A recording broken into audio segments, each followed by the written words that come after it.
How is it going, ladies and gentlemen? We are back today with another zeroing video.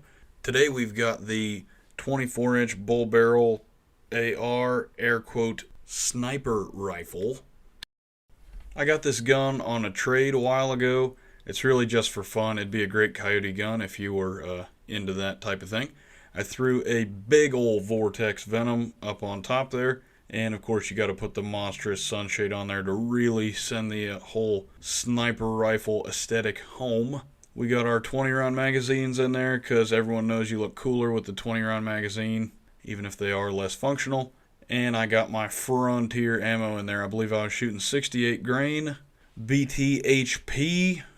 Today I'm zeroing this dude at 100 yards because I'm not quite sure where I want to put my final zero at, so 100 is a good place to start, and then you can adjust up to 200, whatever you want to do from there. So without further ado, I cleaned up my scope cam footage a little bit. It's quite crisp now, if I do say so myself. Let's get into the process. Almost forgot to mention, I've got the OCL Polonium on the 24-inch AR, so if she sounds a little bit different than your standard AR, that is the reason why. Got that sneaky boy on the end. All right, let's get to shooting. Yeah. I was a medic, that's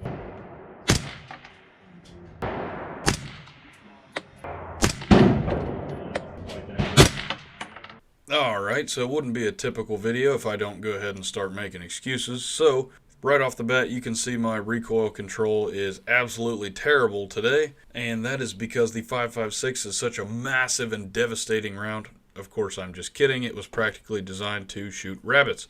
What actually happened was I forgot to bring my sandbag to the range, and so instead the butt of my rifle was propped up on a chunk of 4x4 and the back of my hand. So it is a little wobbly, and it means that my groups probably aren't as tight as they should be, but it'll give me a good idea for getting my zeroed. Moving on to actual important stuff.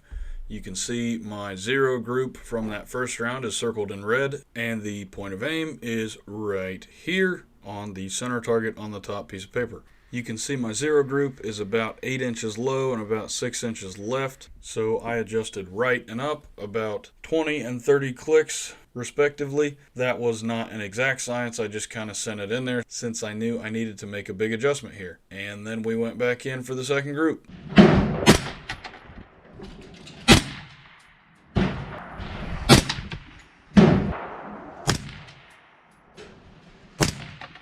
Well, by some miracle, my random amount of clicks right and up were pretty darn close to the actual zero. You can see I'm only about a half an inch or so low and an inch maybe to the left. So I made a couple more adjustments. Now when you start getting this close to your zero, I don't like to shoot back at the same target because it's easy to get your impacts messed up unless you're going to go down range and tape them up. But to save some time, that's why I print these multi-target papers. So I made my adjustments, and then I went ahead and took a shot at the next target, which we'll take a look at now.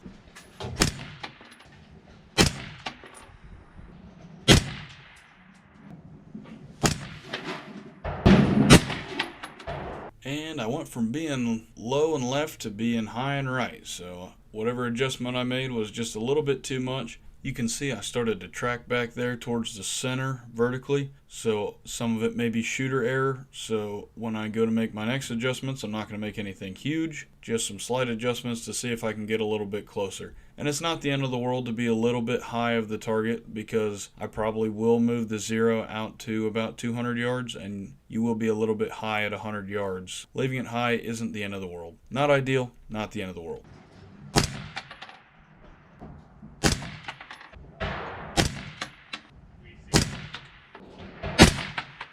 And after shooting our last test group here, you can see our left to right is just about perfect. We're still about an inch high with a couple flyers up there.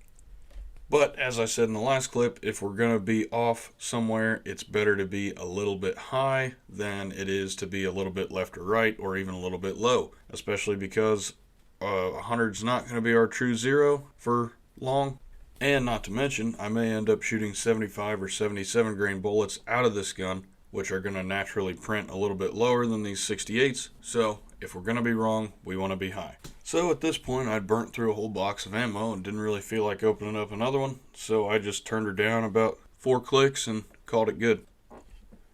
The next step for a gun like this, where you're going to be shooting out maybe 300, 400, 500 yards in the zeroing process at least, is to actually shoot that distance and not necessarily zero to your crosshairs on your scope, but zero to your drops. So what I mean by zeroing to your drop, so once you've got your true 200 yard zero, in my case, on your crosshairs, you'd pull up something like this. This here's my Hornady ballistic calculator that I've got on my phone. It's free. If you need a decent ballistic calculator, I recommend downloading it. It's a little bit of a learning curve, but it's super useful once you got it figured out. So you can see right here on the left hand side, I've got my yardage at 320, and my come up down there on the bottom is 3 MOA. Now that 3 MOA is actually the target you're trying to get here. So what you'll do is you'll adjust your yardage until you get to that 3 MOA. And it doesn't have to be 3, it could be 3 or 4, but somewhere around 300 yards is, in my mind, a good compromise of getting out a little bit on your range, but also not being so far that it's a pain to try to make any adjustments or zero at that distance. So once you've got your yardage for your round, where you know you're going to be about 3 MOA, or whatever MOA you decide, you're going to set your zero target at that distance, and then you just simply repeat the zeroing process, but instead of using the crosshair or the dot, in my case in the center, as your zero, you use the number that the ballistic calculator gave you. So that would be the 3 MOA hash, which is right here, and you simply lay that hash over your target, center of target, and zero to that hash at the distance given by the ballistic calculator. So that's basically just a way of verifying your zero. Of course, the further out you go, the more accurate your zero will be, and then when you come back to shoot shorter distances, it really should be more in line with what the ballistic calculator says.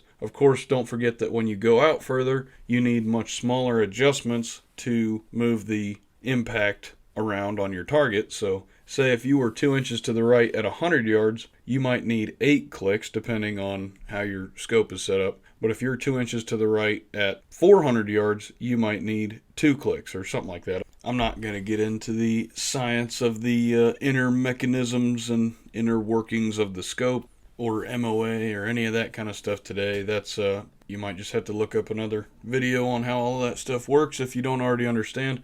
Or I could make a video on it, I guess, if you really want that. Leave a comment, I guess, if you want a video breaking down the science of MOA and all that stuff. But anywho, I guess that's pretty much all I had to say. So sorry if we got a little bit long-winded at the end here, but hopefully you guys got something out of it. If not, that sucks. Well, thanks for watching again. Feel free to subscribe if you want to see more, and I'll see you in the next one.